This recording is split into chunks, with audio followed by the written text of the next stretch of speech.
Assalamualaikum warahmatullahi wabarakatuh. Pemirsa, berjumpa lagi dalam program Halo Dokter kali ini bersama saya Rizkia Amrina. Hari ini pemirsa kita akan membahas mengenai tema prostat membesar normal karena usia atau harus diobati. Hari ini kita sudah hadirkan narasumber kita, sudah ada Dr. Utari Mudia Arisa Putri SPU, dokter spesialis urologi dari RSUD Siti Fatimah Provinsi Sumatera Selatan. Halo dokter, apa kabarnya? Ya, halo Mbak Kiki, baik alhamdulillah. Baik, terima kasih sudah hadir hari ini di TVRI Sumatera Selatan dan juga tentunya untuk pemirsa yang ingin berinteraksi juga ataupun mau tanya-tanya dengan dokter juga bisa di 0711 311454 atau melalui pesan WhatsApp di 0823 1198 1790. Dokter, hari ini kita membahas mengenai penyakit prostat. Mungkin masih banyak masyarakat yang sudah pernah dengar tapi belum tahu nih ini penyakitnya seperti apa. Boleh dijelaskan terlebih dahulu mengenai prostat ini seperti apa, dokter? Silakan. Baik, terima kasih sebelumnya Mbak Kiki. Jadi kita mulai dengan mengetahui apa itu prostat terlebih dahulu ya. Jadi prostat ini adalah kelenjar yang hanya dimiliki oleh pria. Jadi dia ini letaknya ada di bawah kandung kemih dengan berat biasanya 20-30 gram. Baik. Nah, fungsi prostat ini sendiri itu adalah memproduksi cairan mani untuk membawa cairan sperma. Jadi itu kenapa hanya terdapat di pria. Oh, baik. Berarti memang ini penyakit yang sering dialami pria dan memang hanya ada di pria. Iya Nah, betul. untuk penyebabnya, mungkin keluhannya dulu ya, Dok ya. Biasa yang terjadi bagi para pasien ataupun juga pemirsa, keluhannya seperti apa untuk penyakit prostat ini sendiri? Baik, jadi karena prostat ini adalah sifatnya itu obstruksi atau menghalangi aliran urin untuk keluar dari tubuh. Jadi gejala yang paling utama itu adalah aliran kencing yang terasa lemah, itu satu. Kedua, dia kencingnya bisa terputus-putus. Ketiga, dia juga harus didahului dengan mengedan. Jadi kalau kita kencing biasa, berkemih biasa, bisa langsung keluar. Nah, ini harus didahului dengan mengedan dulu. Oke. Nah, itu. Terus setelah kita berkemih, itu rasanya tidak lampias, tidak puas, seperti masih ada urin yang ada di kandung kemih kita. Itu untuk gejala obstruksi. Nah, ini ada lagi gejala lain seperti adanya peningkatan frekuensi berkemih di pagi hari, siang hari, lalu kita sulit untuk menahan berkemih ke toilet, dan yang paling sering dialami oleh pasien itu sebenarnya adalah berkemih di malam hari. Jadi pasien itu harus bangun sampai 2 atau 3 kali di malam hari hanya untuk berkemih. Oke. Kadang-kadang untuk yang parah itu bisa sampai terbangun sampai 10 kali. Wah, bisa Jadi 10 kali ya? iya betul. Jadi ini benar-benar mengganggu kualitas tidur gitu Mbak Kiki. Oh, baik. Itu berarti memang ada tanda-tanda yang sudah sering terjadi juga ya untuk beberapa pasien. Mungkin yang salah satunya sering terjadi ini mengenai seringnya buang air kecil di malam hari ya, Dok ya. Sampai juga memang lebih sering dan mengganggu tidur juga. Tapi kalau untuk penyebabnya sendiri nih, Dok, dan juga dari prostat ini seperti apa, Dok? Jadi pada dasarnya prostat ini adalah kelenjar yang terus bertumbuh. Jadi Oke. disebutkan bahwa pada usia sekitar 25 sampai 30, prostat ini akan mengalami fase pertumbuhan kedua, di mana selnya itu akan terus berproliferasi sehingga prostat kita itu akan membesar. Nah, jadi memang faktor utamanya itu adalah genetik nomor satu. Oh, genetik nomor Benar, satu ya? itu genetik. Karena doubling time atau pembesaran prostat setiap pria atau setiap pasien itu berbeda. Oh, Ada yang dalam baik. 1 tahun bisa membesar 2 kali lipat, ada yang bisa membesar 1 kali lipat, itu semua tergantung dari genetiknya. Itu pertama. Lalu ada faktor yang sebenarnya bisa dimodifikasi juga. Oke. Jadi faktor itu ada pertama merokok, Oh, merokok ya? kedua konsumsi alkohol, Mm-mm. atau obesitas. Oh, obesitas lebih rentan ya, Dok ya? Betul. Oh, baik. Ternyata juga banyak penyebabnya dan baru tahu ternyata itu genetik juga bisa menjadi faktor ya untuk penyakit prostat ini sendiri. Tapi rata-rata nih, Dok, dari memang pasien ataupun juga keluhan-keluhan pasien yang sudah datang, ini genetik memang lebih mendominasi atau mungkin lifestyle juga nih jadi dominasi juga? Jadi sebenarnya paling utama memang masih genetik. Oh, masih Sampai genetik. saat ini belum ada lifestyle yang secara khusus itu menyebabkan pembesaran prostat. Jadi lifestyle yang bisa dimodifikasi seperti obesitas, merokok, juga itu mempunyai keterkaitan yang nggak begitu tinggi dibandingkan dengan genetik. Nah, tapi jadi PR juga nih mungkin sudah banyak nih pemirsa ataupun juga masyarakat sudah ada nih tanda ataupun keluhan-keluhan yang sudah dijelaskan oleh dokter sebelumnya. Tapi kadang masih takut ataupun juga nanti ajalah ceknya. Biasa sering terjadi ya, Dok ya. Iya Ini betul. untuk mengingatkan juga pemirsa yang memang tepatnya harus langsung datang ke tempat pengobatan seperti apa, Dok? Nah, jadi ada beberapa tanda atau indikasi darurat di mana pasien itu harus segera berobat ke rumah sakit dan prostatnya itu harus segera diperiksa. Oke. Pertama itu adalah kencing yang berdarah. Oke. Itu pertama kencing yang berdarah. Kedua ada infeksi saluran kemih yang berulang. Infeksinya ya. Saluran kemih yang berulang, lalu tidak bisa pipis sama sekali. Oh, udah parah banget. Iya, jadi sama sekali nggak bisa keluar pipis. Bukan Oke. lagi tersendat atau bukan lagi alirannya lemah, tapi sama sekali tidak bisa mengeluarkan urin. Nah, itu adalah tanda-tanda emergency. Nah, selain itu ada tanda emergency lain, tapi ini sebenarnya sudah mengarah ke kronis, yaitu nyeri di pinggang, bisa di kanan, kiri, atau kedua pinggang, disertai dengan demam dan menggigil. Nah, kalau ini sudah parah Sudah dan parah sudah ya. kronis, kita curiganya sudah sampai menyebabkan pembengkakan ginjal.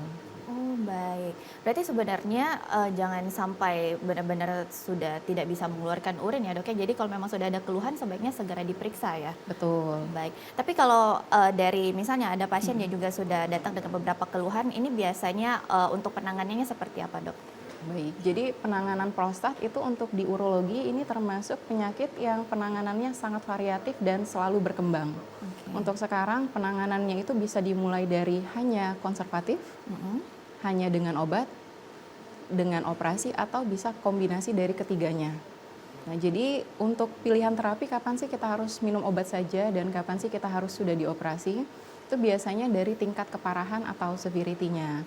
Pada pasien yang keluhannya itu masih ringan, biasanya bisa kita observasi terlebih dahulu, kita modifikasi diet, lifestyle, dan berikan obat. Oh, oke. Tapi untuk gejala yang sudah mulai mengganggu kehidupan dan aktivitas sehari-hari, terutama untuk yang sudah ada indikasi medis seperti yang tadi saya sebutkan, hematuria, adanya ISK berulang, itu harus dilakukan operasi. Baik, berarti untuk pengobatannya sendiri dilihat dari indikasinya dulu ya, Dok ya, seperti Betul. apa penanganan yang tepat. Tapi mungkin kadang banyak yang jadi ketakutan juga bagi pemirsa, takut operasi nih, biasanya udah nomor satu duluan ya, Dok Iya ya. betul. Dan ini jadi salah satu pasien juga takut nih untuk cek ke dokter. Tapi kalau untuk pengobatan sepertinya tanpa operasi memang sudah bisa sembuh atau mungkin ada nih kasus-kasus yang memang terjadi yang awalnya obat akhirnya memang harus diputuskan operasi juga. Baik, jadi kasusnya di kita itu biasanya pasien-pasien yang datang itu dalam kondisi yang sudah tidak ringan lagi gejalanya. Oh, Karena baik. mungkin masih agak tabu dan malu untuk mengkonsultasikan gejala berkemih ke dokter. Jadi kita biasanya pasien-pasien datang dengan keluhan yang sudah menengah hingga berat. Jadi pada beberapa case, mostly kita harus lakukan terapi operasi. Tapi yang harus saya kasih tahu gitu ke pasien, ke masyarakat, bahwa berobat ke dokter, terutama dokter bedah, itu tidak selalu dioperasi. Jadi memang Baik. pasti masih ada tempatnya untuk kita lakukan evaluasi, kita lakukan pemberian obat terlebih dahulu. Jadi nggak perlu takut dan nggak perlu malu untuk konsultasi terkait masalah berkemih. Baik, ini berarti kalau bisa dibilang kalau sudah ada keluhan yang memang mengarah ataupun juga terasa sudah aneh, seharusnya memang lebih ini ya, Dok ya, didatang dan juga langsung diobati pastinya. Karena kalau misalnya masih ringan, pengobatan pasti lebih mudah pastinya, Dok Betul, ya. pengobatan lebih mudah Oh, dan bisa dengan medikamentosa atau obat-obatan saja. oke. Nah, kalau misalnya untuk dari obat dan juga ke operasi, ini operasi biasanya seperti apa, Dok, yang memang harus dinyatakan operasi dan bagaimana biasanya untuk penanganannya? Jadi untuk operasi itu tidak ditentukan dari besar prostatnya. Jadi kan Oke. prostat itu variatif. Yang normalnya 20 sampai 30, ada yang membesar hanya 40, ada yang membesar sampai 70 dan bahkan ada yang cukup berat membesar sampai 100, Wow. 100 gram. Tapi itu bukan indikasi atau penentu kita operasi atau tidak prostatnya. Jadi yang paling utama menentukan kita operasi atau tidak itu adalah gejala dari pasien. Apakah benar-benar mengganggu atau tidak. Lalu kalau sudah kita kasih obat dan dievaluasi tidak ada perbaikan, itu ada indikasi buat kita lakukan operasi. Oh, Baik, berarti ternyata bukan dari apa ukurannya ya dok ya, Bukan. ukuran dari kelenjarnya sendiri ya, tapi dari keluhan-keluhan. Biasanya keluhan apa yang memang akhirnya Harus harus dioperasi. Biasanya kalau yang tidak bisa kencing sama sekali, kita Oke. sebutnya istilah medisnya retensi urin akut. Baik. Jadi yang harus kita pasang selang, Mm-mm.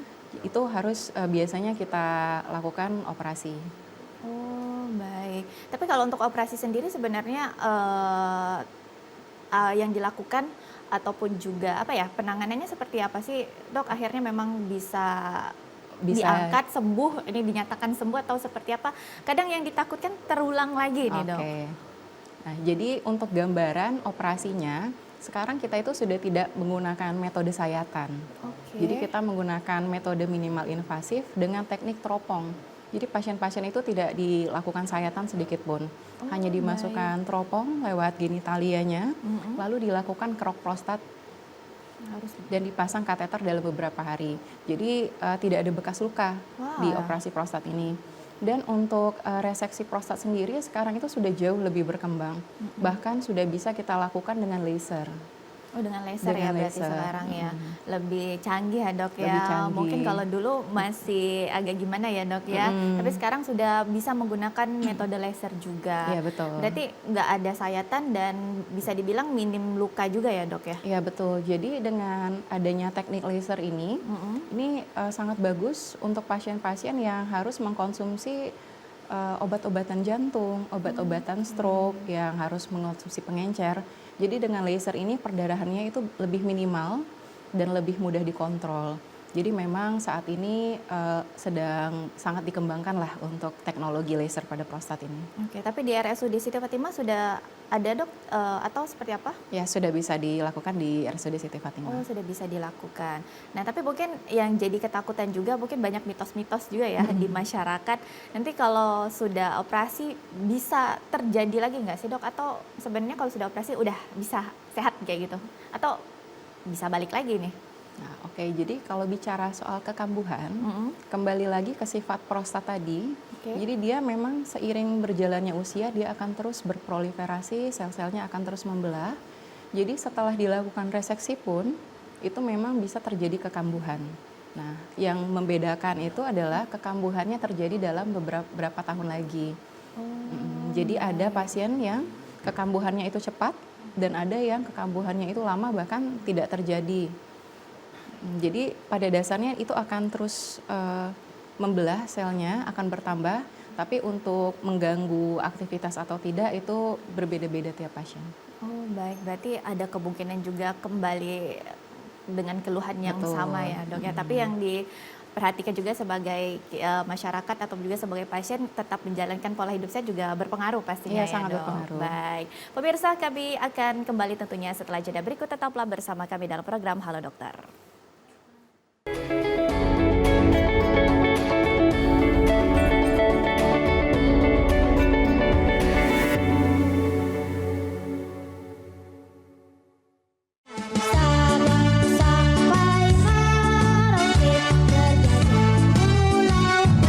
Kenalan Karos, Kayos pengen kita kenalan semua nih hari ini. kanan saja itulah Indonesia.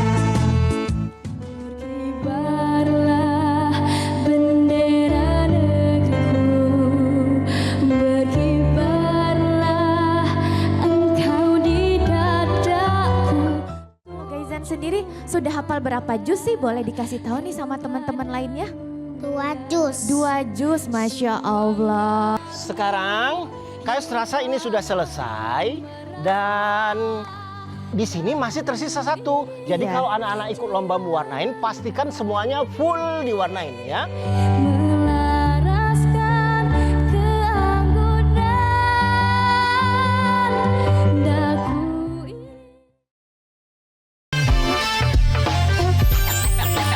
Let's get scratching.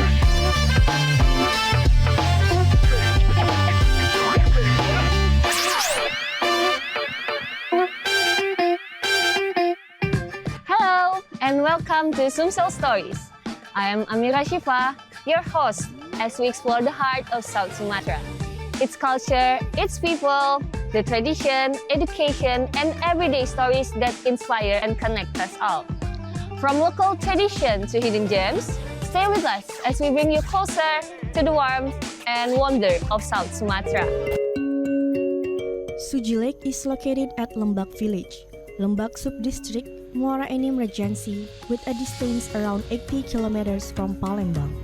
Since their occupation of Palembang's region on 14th of February 1942, Japan soldiers expanded their colonization to Karang Endah, Prabu Muli, and towards Lampung.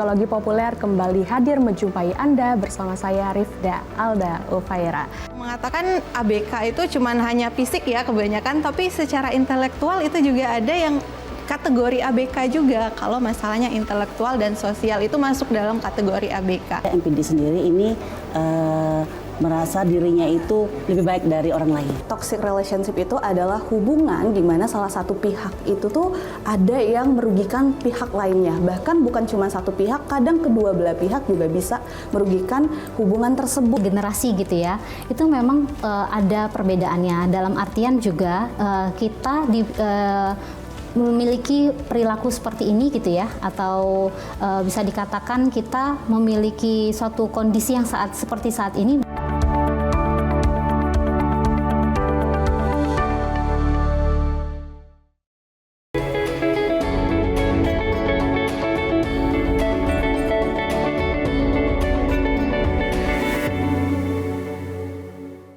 Terima kasih pemirsa Anda masih bersama kami dalam program Halo Dokter, dan hari ini kita masih membahas mengenai tema prostat membesar normal karena usia atau memang harus diobati. Dan kita juga masih bersama dengan narasumber kita, ada Dr. Utari Mudia Arisa Putri SPU, spesialis urologi RSUD Siti Fatimah Provinsi Sumatera Selatan. Dan untuk pemirsa yang ingin bergabung melalui line telepon di 0711 311454 atau melalui pesan WhatsApp di 0823 1198 1790. Ini kita sudah banyak nih dok sebelumnya membahas mengenai keluhan-keluhan, dan juga nih bisa dibilang prostat ini banyak mitosnya ya dok, betul. ya tentang penyebab ataupun juga profesi kadang ya dikaitkan juga dengan penyakit ini. Tapi ini yang paling penasaran dari profesi. Kadang di masyarakat juga beredar mengenai bahwa kadang ada beberapa profesi yang memang rentan terkena prostat tuh, yang terlalu sering duduk biasanya ya dok ya, dengan mitos-mitos yang seperti itu. Ini gimana nih sebenarnya, benarkah mitos ini atau seperti apa? Oke, jadi ini mitos versus fakta ya. Jadi kalau untuk pertanyaan pertama ini mitos. Oke, jadi mitos. prostat itu tidak berhubungan dengan pekerjaan yang spesifik. Jadi tidak ada kaitannya dengan gaya hidup yang sering duduk atau yang aktivitas berat. Jadi tidak dikaitkan dengan pekerjaan. Oke, tidak dikaitkan ya dengan pekerjaan, apalagi yang memang paling sering terdengar ini sering duduk ya dokter ya. Kadang-kadang ada yang pasien juga yang tanya, dok ini saya kerja sering duduk apa karena pekerjaan yang seperti ini gitu? Oh enggak, saya jawab. Oke, jadi mitos ya pemirsa ya. Tapi menarik juga mungkin untuk perbedaan prostat jinak ataupun juga dengan kanker prostat ini biasanya juga sering ditanyakan oleh pemirsa. Ini seperti apa sih dok perbedaannya? Apakah memang beda jenisnya atau seperti apa? Jadi pada dasarnya pembesaran prostat itu kan memang ada dua, satu yang jinak dan satu yang ganas atau kita sebut kanker prostat. Nah untuk kanker prostat ini juga merupakan pembesaran prostat, tapi sel-selnya itu abnormal. Jadi dia bersifat ganas dan bisa metastasis atau menyebar ke sel-sel lain. Nah, yang perlu kita waspadai biasanya pada kanker prostat itu tidak terlalu age related. Jadi bisa dimulai dari usia yang lebih muda daripada pembesaran prostat jinak, itu satu. Dan yang kedua itu ada tanda-tanda lain seperti mungkin kencing yang berdarah. Lalu juga bisa gejala yang advance itu berat badannya menurun, lemas, ada batuk yang lama, gejala-gejala yang khas dari gejala kanker. Tapi untuk gejala awal biasanya mirip dengan pembesaran prostat jinak. Jadi untuk kita tahu apakah ini tipe yang jinak atau yang ganas, Itu untuk gold standard atau yang pasti memang membedakan itu memang harus dioperasi. Bisa dibiopsi atau direseksi dengan pemeriksaan patologi. Tapi untuk screening awal ada cara yang sangat mudah yang hanya dengan pengambilan lab, yaitu cek PSA. Baik. Yaitu Ada cek prostate, betul, prostate specific antigen. Jadi dengan cek lab ini kita bisa lihat, oh ini prostatnya lebih mengarah ke yang jinak atau ganas. Walaupun memang pada akhirnya harus dikonfirmasi dengan jaringan operasi juga. Oh, baik. Berarti harus dikonfirmasi dengan jaringan operasi ya untuk Betul. melihatnya. Tapi kalau misalnya dari perbedaan antara kanker prostat dan juga prostat yang memang lebih jinak ini dan ganas, ini biasanya juga berpengaruh dengan pasiennya dari kesehatan lainnya atau sebenarnya juga apa ya dok ya terlalu beda antara jinak sama ganas ini keluhannya dan juga dari yang dirasakan pasien juga jauh berbeda atau seperti apa? Jadi untuk pembesaran prostat yang jinak dan yang ganas itu biasanya untuk pembesaran prostat jinak bila prostatnya itu sudah membesar dengan ukuran yang sangat ekstrim itu biasanya baru menimbulkan gejala. Sedangkan pada kanker prostat dengan ukuran yang tidak terlalu besar itu sudah bisa menimbulkan gejala.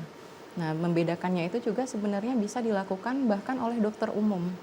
Jadi kita bisa lakukan colok dubur atau rectal touche untuk melihat biasanya di kanker prostat itu jaringannya tidak mulus. Jadi jaringan prostatnya itu berdungkul-dungkul dan ada nodulnya kita sebut. Oke, tapi kalau misalnya kanker memang rata-rata tadi memang harus tahu dari operasi ya dok ya. Tapi untuk penyebabnya nih dari yang jinak ataupun juga yang tadi ganas itu penyebabnya sama atau berbeda nih dok? Oke, jadi kembali lagi ke sifat kanker yang pada umumnya ya. Jadi sifat kanker pada umumnya itu kan disebabkan oleh paling utama genetik. Jadi kembali lagi ke genetik pada pasien-pasien dengan relasi langsung dengan kanker prostat itu memiliki risiko yang sangat tinggi untuk juga mengalami CA prostat. Jadi misalkan ayah mengalami CA prostat, maka anak-anak laki-lakinya itu akan sangat rentan untuk juga punya CA prostat.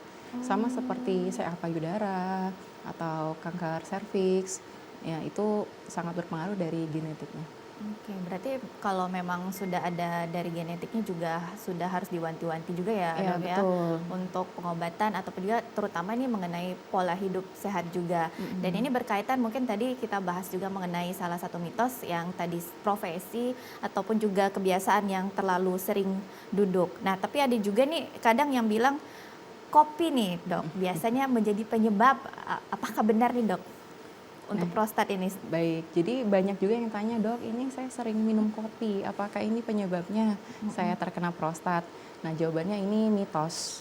Jadi kopi ini memang berpengaruh pada gejala LUTS atau gejala pipis, tapi tidak secara langsung menyebabkan pembesaran atau proliferasi sel prostat.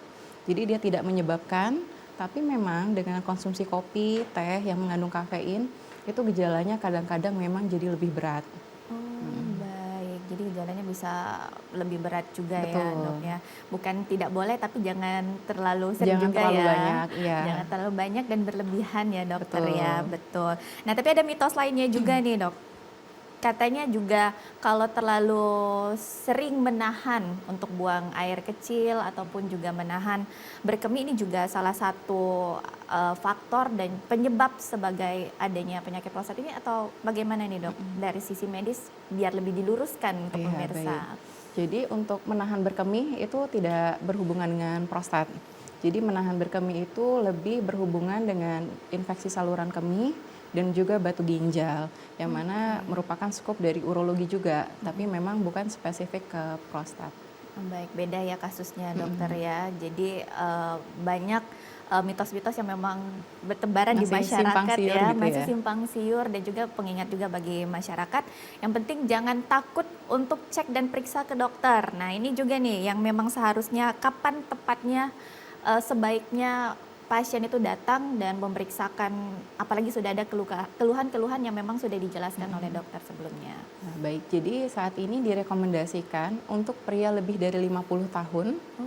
Jadi kalau sudah 50 tahun, lebih dari 50 tahun itu sebaiknya dilakukan screening prostat dan cek PSA. Nah, yang khusus adalah pasien dengan riwayat orang tua atau genetik kanker prostat. Ini harus dimulai sejak dini, lebih cepat 5 tahun, yaitu dimulai dari 45 tahun sudah harus dilakukan screening atau pemeriksaan. Berarti umur juga bisa menentukan, Dok, atau banyak nih kejadian-kejadian yang memang masih muda sudah terjadi nih untuk keluhannya? Oke, jadi saya mau sharing satu studi yang cukup menarik. Jadi ini studi yang dilakukan dengan menganalisis hasil otopsi lebih dari 1.000 prostat. Nah, jadi dari hasil studi ini disimpulkan bahwa di usia 30 tahun prevalensi prostat yang membesar itu sudah sampai 10%. Makin meningkat seiring perjalanan usia sampai di usia 50 tahun itu prevalensi pembesarannya itu sudah sampai 50%. Jadi 1 di antara 2 laki-laki berusia 50 tahun itu sudah mengalami pembesaran prostat. Oke, berarti bisa dibilang umur juga bukan sebagai penentu juga ya, Dok ya. Sudah banyak nih keluhan-keluhan mungkin yang sudah terjadi di rumah sakit nih, Dok. Keluhan-keluhan dari yang memang masih muda, ternyata mungkin kalau sekarang banyak yang taunya dengan umur-umur yang memang sudah lebih lanjut ya. Di RSUD Siti Fatimah sudah banyakkah yang lebih muda terkena prostat atau masih minim nih, Dok? Baik, jadi sebenarnya masih minim karena progresivitas penyakitnya itu tetap sama. Biasanya dimulai dari 40 tahun, tapi yang lebih bagus sekarang adalah orang-orang sekarang lebih melek kesehatan, jadi lebih awal gitu untuk mulai melakukan screening dan pemeriksaan. Oke, lebih melek ya. Berarti untuk screening dilakukan kalau memang apalagi sudah ada keluhan-keluhan yang memang sudah dijelaskan, lebih baik diperiksa lebih awal ya, Dokter ya. Kalau memang sudah tahu lebih cepat, penanganannya juga bisa lebih cepat pastinya. Jadi jangan sampai takut juga. Nah, ada juga mungkin yang sering terdengar di masyarakat mengenai prostat ini banyak sekali simpang siurnya ya, Dok ya. Ini mengenai hubungan juga nih, Dok. Hubungan seksual dan juga mungkin ada juga sempat terdengar nih mengenai mitos-mitos yang menahan masturbasinya juga itu seperti apa yang menjadi penyebab prostat juga, benar atau seperti apa nih, Dok? Oke, baik. Jadi memang ada beberapa mitos yang simpang siur terkait prostat dan hubungannya dengan kegiatan seksual. Betul. Pertama, ada yang mengatakan kalau semakin sering berhubungan seksual, baik langsung maupun masturbasi itu bisa menyebabkan pembesaran prostat. Itu jawabannya adalah mitos. Jadi jadi prostat ini memang membawa cairan untuk dikeluarkan saat ejakulasi, tapi untuk aktivitas seksual itu sendiri baik dia dilakukan atau ditahan tadi seperti mitos yang sudah disebutkan Mbak Kiki itu tidak berhubungan langsung dengan pembesaran prostat.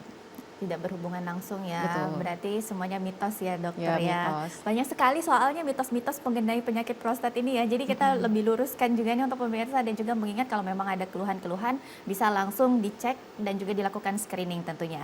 Baik pemirsa, kami akan kembali tentunya setelah jeda berikut. Untuk pemirsa yang ingin bergabung melalui line telepon di 0711 311454 atau melalui pesan WhatsApp di 0823 1198 1790, tetaplah bersama kami dalam Halo Dokter.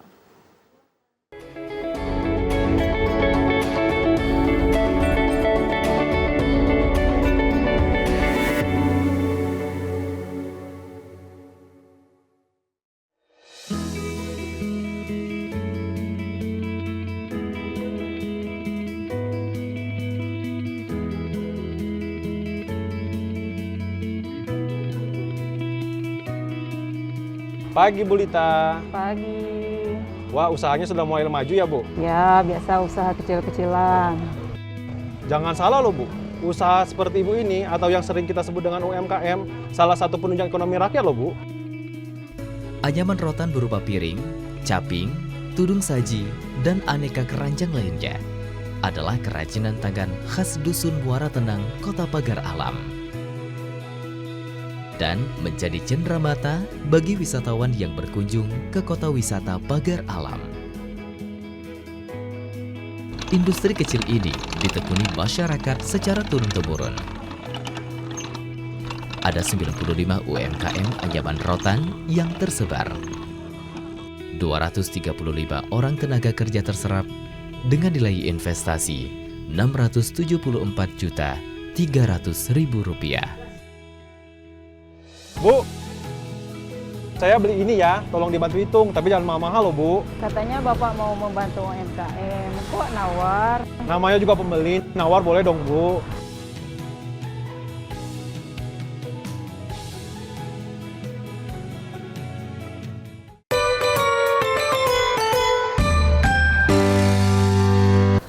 Online. Iya, sekarang nih kan zaman sudah canggih, ay. Tidak perlu lagi gitu nak melok kelas masak nian ke sana. Yuk dari HPB, cak mana cara bikinnya. Jadi, pastilah lemak. Ini lah. Kau ini becak apa dulu? Becak rendang daging. 3 hari dia ngeti, tambah lemak. Nah, adik dia pulau. Dangnya. Tapi kira-kira utang aku bagi dulu dibayar boleh kan? Terima segala kekurangan, bersyukur intinya. Wait. Maksud saya ini kurang ini bukan nggak bersyukur, padanya belanjanya kurang 10.000. Bukan saya nggak mau terima kekurangan, tapi memang belanjanya kurang 10.000. Menjadi jendela informasi terpercaya, TVRI Sumatera Selatan hadir lebih dekat, menyuarakan ragam cerita dari Bumi Sriwijaya. Dapatkan rangkuman peristiwa teraktual dan terpercaya setiap harinya dalam Sumatera Selatan hari ini.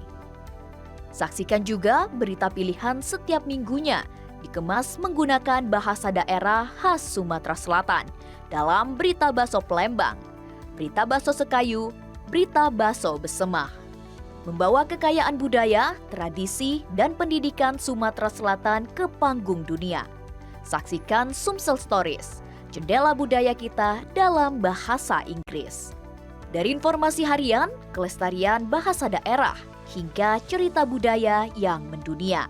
Kami berkomitmen untuk selalu hadir, menyajikan yang terbaik untuk Anda. TVRI, media pemersatu bangsa.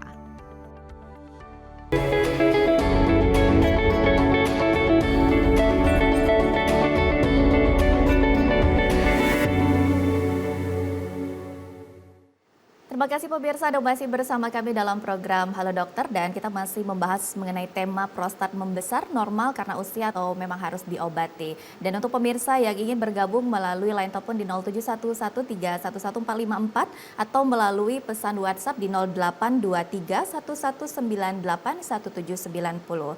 Baik, ini dokter kita sudah ada pertanyaan melalui WhatsApp.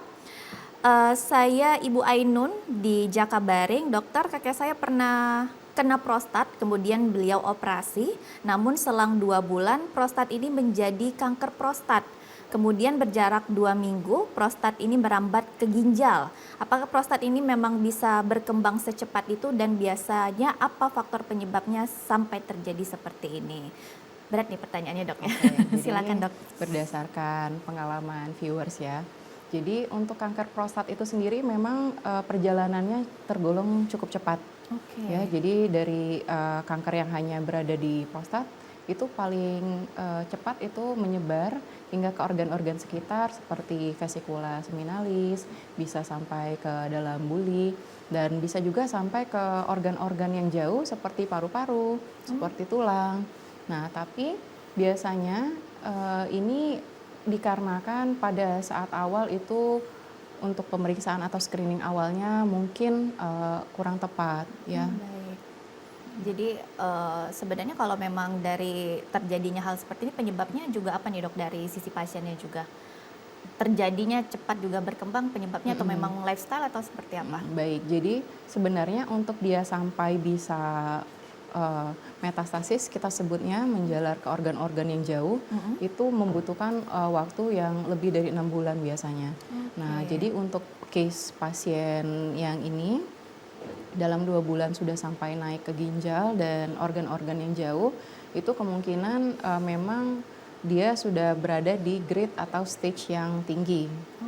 Seperti itu. baik. Pemirsa juga yang ingin bergabung ataupun juga yang ingin bertanya boleh silakan di line telepon di 0711-311-454 atau melalui pesan WhatsApp di 0823-1198-1790. Nah, mungkin berkaitan dengan pertanyaan dari WhatsApp tadi nih dokter, kalau memang sudah dilakukan penanganan operasi, apakah juga memang berisiko adanya komplikasi dari operasi itu atau bagaimana nih dok biasanya?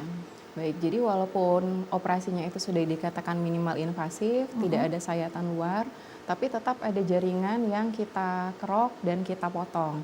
Jadi dari situ memang pasti ada komplikasi seperti perdarahan, ada kemungkinan infeksi. Nah, untuk pria ini juga ada komplikasi seperti adanya ejakulasi retrograd atau ejakulasi yang mundur yang tidak keluar. Di beberapa pasien ada yang terjadi disfungsi ereksi, dan untuk jangka panjang ada juga komplikasi seperti penyempitan saluran kemih. Tapi itu semua tingkatnya tidak tinggi, walaupun memang masih bisa terjadi. Oh baik, berarti memang bisa terjadi tapi tidak tinggi ya dokter Ya, betul. ya. Tapi dari yang sudah dilakukan operasi, kadang kan ada yang memang tadi dijelaskan juga bisa berulang lagi ya dok ya. Atau biasanya ada yang sudah dilakukan operasi tetap diberikan obat-obatan agar tidak terjadi prostat.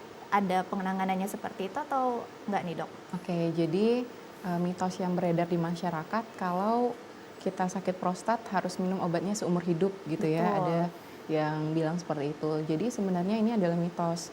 Karena pada dasarnya untuk terapi prostat itu sendiri itu kita tailor ke masing-masing pasien.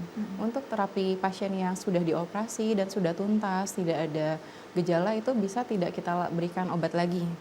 Tapi ada untuk juga ya? beberapa pasien yang keluhannya menetap itu mungkin akan kita berikan obat atau bahkan kombinasi obat yang lain. Karena semakin lama pasien itu berobat, maka sudah ada perubahan anatomi di struktur sekitar prostat seperti kandung kemih, seperti ginjal dan saluran ureternya. Nah, itu yang menyebabkan kadang-kadang ada pasien yang harus meminum obat jangka panjang bahkan setelah dioperasi. Oh berarti masih tetap dianjurkan untuk mengkonsumsi obat-obat ya dok Iya, ya, betul. walaupun memang sudah dilakukan operasi ya untuk pasien. Tapi ada juga nih dok yang bahas mengenai mitos bahwa kadang ada pasien yang memang sudah terlalu banyak mengkonsumsi obat-obatan yang memang diberikan, mungkin obat-obat hipertensi ataupun obat yang memang sering dikonsumsi itu juga berpengaruh dengan prostat ini. Bagaimana nih dok untuk penjelasannya? Jadi ini salah satu mitos juga ya, kalau banyak konsumsi obat itu juga bisa berpengaruh ke prostat. Nah, jadi untuk obat-obatan itu tidak berpengaruh langsung kepada prostat, tapi memang ada satu obat yang memang menyebabkan aliran kencing itu jadi agak tersumbat. Nah, yaitu adalah obat flu atau biasanya kita sebutnya dekongestan. Oh, obat flu ya dok Ya, betul. Dan terus ada juga obat jantung seperti diuretik yang menyebabkan kencingnya jadi banyak.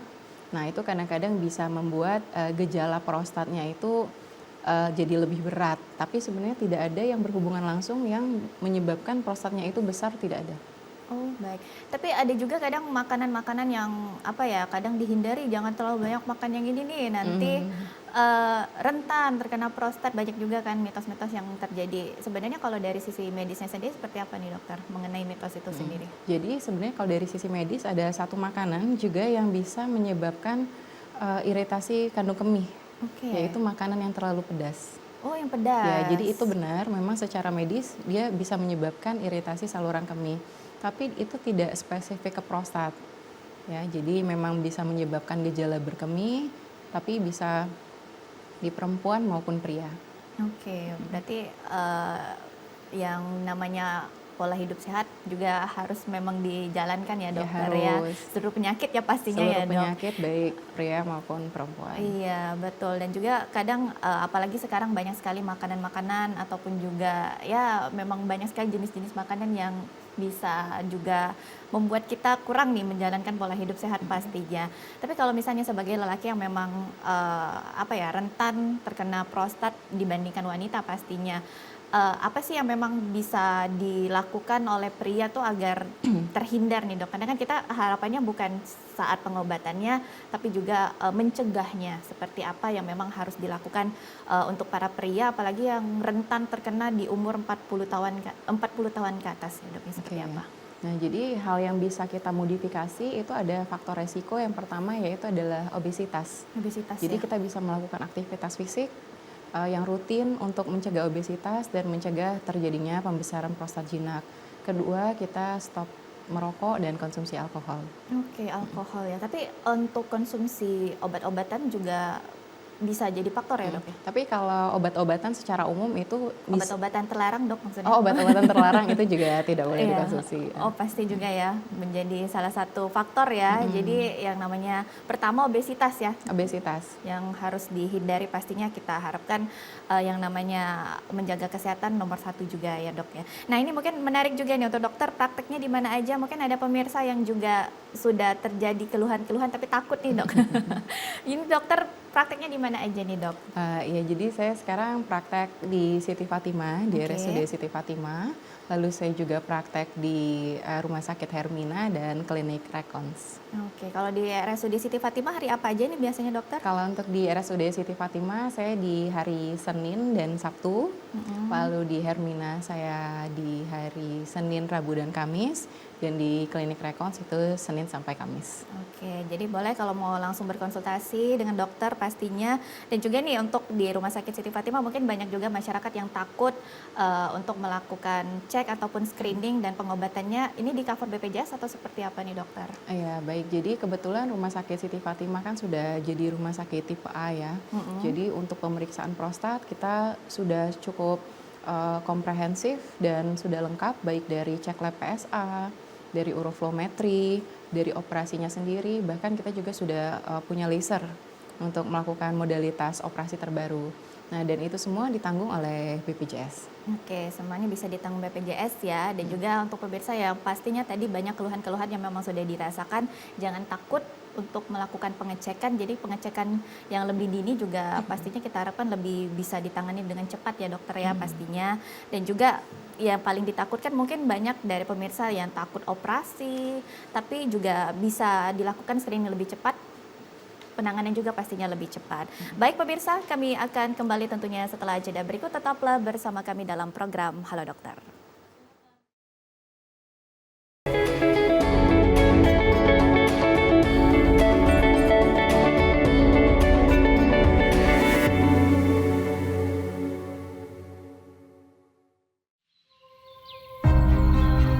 Ini adalah tanah kita.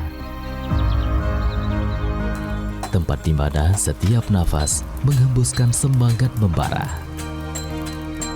Dari suara padu yang menggelegar, hingga benang yang menyatu dalam tenunan.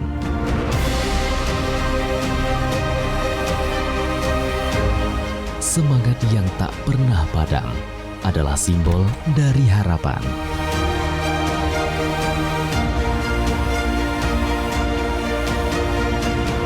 Dari kekuatan yang tak akan pernah pudar untuk berdiri bersama.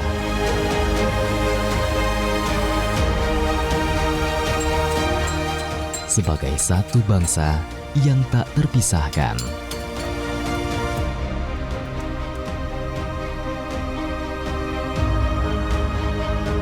Yuk. Nah, berikut gak? Ayo.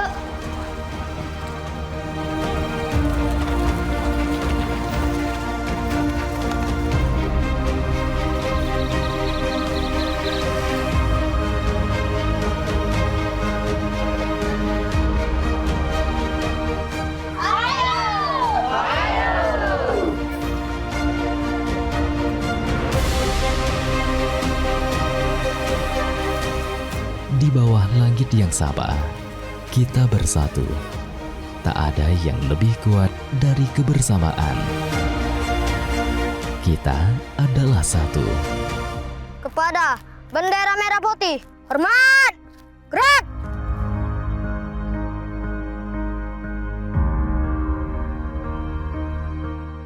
Kita adalah Indonesia.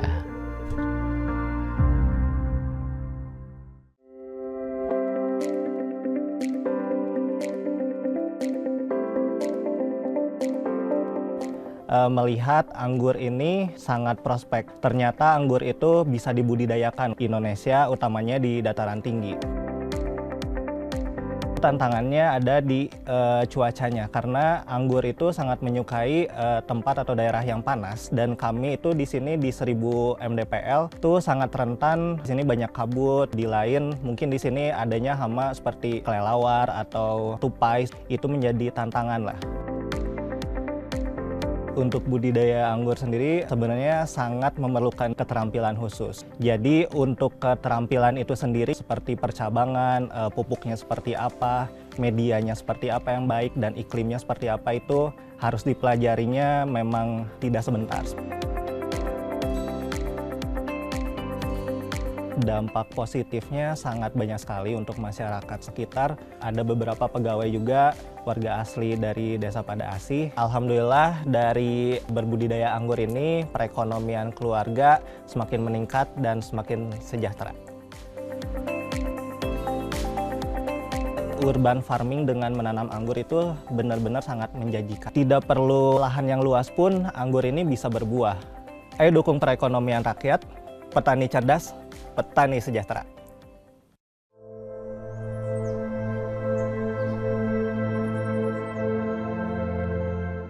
Kita mungkin lahir dari suku yang berbeda, berbahasa dan berbudaya beragam. Tapi hati kita bicara hal yang sama, damai. Karena rukun itu bukan soal kesamaan, melainkan kesediaan untuk saling menerima. Berbeda suku, satu tujuan. Berbeda berbudaya, satu cita. Sebab Indonesia tidak dibangun karena keseragaman, melainkan karena semangat untuk hidup rukun dalam keberagaman. Berbeda suku, satu tujuan. Berbeda berbudaya, satu cita. Sebab Indonesia tercinta tidak dibangun karena keseragaman, melainkan karena semangat untuk hidup rukun dalam keberagaman.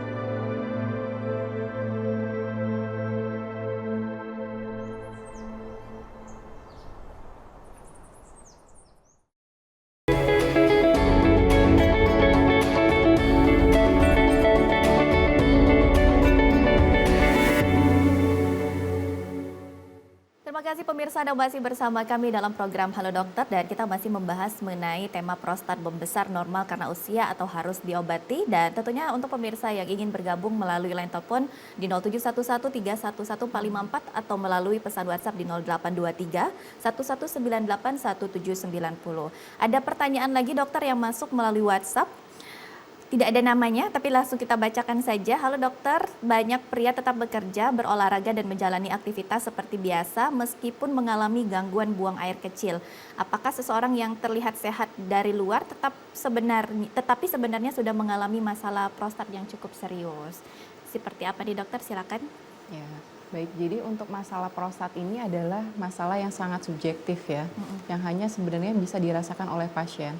Bahkan untuk terapi kita pun, kita operasi atau kita beri obat itu tergantung dari keluhan yang dirasakan pasien. Dan kita menganggap keluhan itu ringan, sedang atau berat, itu kita nilai dari sebuah kuesioner. Jadi menggambarkan bahwa ini adalah penyakit yang sangat subjektif yang hanya bisa dirasakan oleh pasien. Nah, jadi memang sangat bisa terjadi pasien-pasien yang masih produktif, aktif, bahkan yang rajin berolahraga dan berkegiatan di luar pun sebenarnya bisa mengalami gangguan berkemih akibat si prostat ini. Bisa tetap terganggu ya dokter. Bisa tetap terganggu. Apalagi mungkin memang sudah ada dari genetiknya ya dok ya. Ya, karena tadi faktor utamanya itu sesuatu yang kita nggak tahu, yaitu faktor genetik. Faktor genetik ya, apalagi memang sudah ada gennya, ada genetiknya, boleh pemirsa juga sudah harus sudah sadar juga ya dok ya. Ya, jadi sadar untuk melakukan screening awal gitu. Kalau sudah ada gejala yang mengganggu, oh kok pipisnya terasanya nggak puas gitu, nggak enak, terus pancarannya sudah mulai nggak sederas dulu lagi, dan malam-malam kok kebangun nih sampai 2-3 kali untuk pipis. Nah itu sebaiknya sudah harus diperiksa ke urologi. Oke, apalagi juga memang sudah adanya penambahan usia. Betul. Dan juga obesitas juga ya dokter ya, yang memang sudah terjadi biasanya bagi pasien. Tapi mungkin ada pesan nih dok yang memang harus diingatkan juga bagi para pria yang terutama nih pria yang memang sudah berusia 40 ke atas dan terutama nih tidak malu untuk cek screening atau juga ke dokter nih. Seperti Jadi, apa silakan. pesan saya itu jangan pernah malu untuk membicarakan atau konsultasi soal masalah berkemih. Jadi kita harus kenali gejalanya, kita lakukan pemeriksaan sedini mungkin, lalu kita pilih terapi yang paling tepat biar kita bisa meningkatkan kualitas hidup kita. Oke, tapi terapi-terapi yang memang biasanya dilakukan seperti apa nih dokter? Oke, Untuk jadi pasiennya sendiri. Jadi terapi itu ada 2 terapi, satu terapi obat dan satu terapi operatif. Nah untuk terapi operatif ini kan sudah banyak ya, yang terbaru sudah ada metode yang diuap, ada metode yang dienukleasi atau dikupas dengan laser. Jadi sangat banyak pilihan bagi pasien-pasien yang mau untuk dilakukan terapi prostat dengan kelebihan dan kekurangan masing-masing terapi.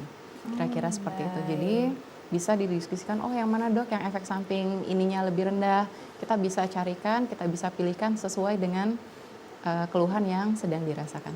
Tapi mungkin terapi ataupun terapi, obat dan juga operasi yang memang sudah dilakukan, tapi yang tadi mungkin dari pemirsa juga sudah dilakukan operasi tapi ternyata masih kembali lagi. Dan perubahan gaya hidup juga, apakah sudah pernah terbukti nih dok, perubahan gaya hidup yang benar-benar akhirnya memang bisa tidak kembali prostatnya, atau ada ilmiahnya juga yang sudah membuktikan seperti Jadi, apa?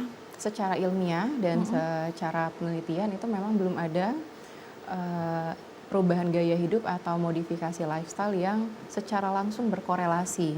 Jadi bukan dengan kita melakukan aktivitas fisik yang baik, dengan diet yang baik, prostatnya jadi tidak berproliferasi. Karena itu semua harus dilakukan sejak awal.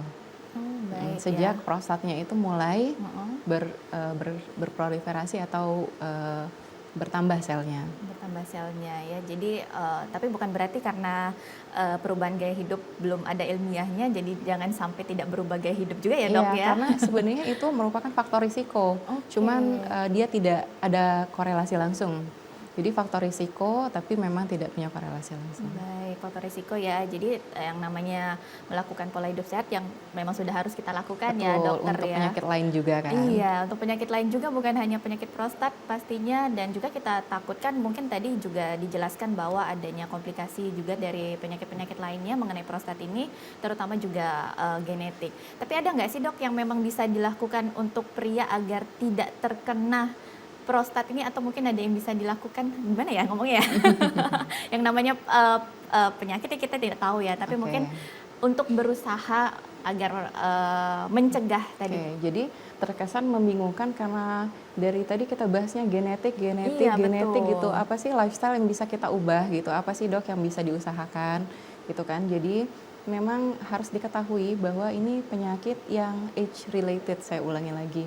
Jadi sesuatu yang memang tidak bisa terhindarkan karena usia, karena genetik. Jadi sesuatu yang tidak bisa kita prediksi. Jadi memang itulah pentingnya tadi kita harus kenali gejalanya, apa aja gejalanya, dan sedini mungkin kalau ada gejala langsung kita periksa. Jadi yang bisa kita lakukan adalah mengenali gejala, mengedukasi keluarga, dan juga memeriksakan dari dini. Itu yang bisa dilakukan. Oke ya, karena kita nggak tahu ya ini bisa terkena di mana saja ya, apalagi yang namanya tadi mungkin kayak cancer juga ya dok ya. Benar. Kita kadang sudah ada yang melakukan aktivitas yang berat juga, sudah berolahraga, sudah lifestyle-nya sudah sangat bagus ya, tapi masih ada juga beberapa yang terkena ya. Tapi kita harus tetap berusaha juga yang namanya menjalankan pola hidup sehat. Mungkin terakhir dok, ada himbauannya bagi pemirsa dan juga bagi masyarakat mengenai penyakit prostat ini seperti apa, silakan. Oke, jadi himbauannya untuk para pemirsa dan rakyat Sumatera Selatan tentunya kita nggak boleh malu, kita nggak boleh malu dan nggak boleh menunda, nggak boleh takut untuk berkonsultasi. Jadi kebetulan dokter urologi di Palembang ini juga sudah cukup banyak, bisa pergi ke Siti Fatimah juga, di situ ada dokter pria maupun dokter wanita, sudah sangat banyak pilihan dan terapi-terapi yang bisa dilakukan. Jadi segera lakukan konsultasi bila memang ada masalah dalam berkemih.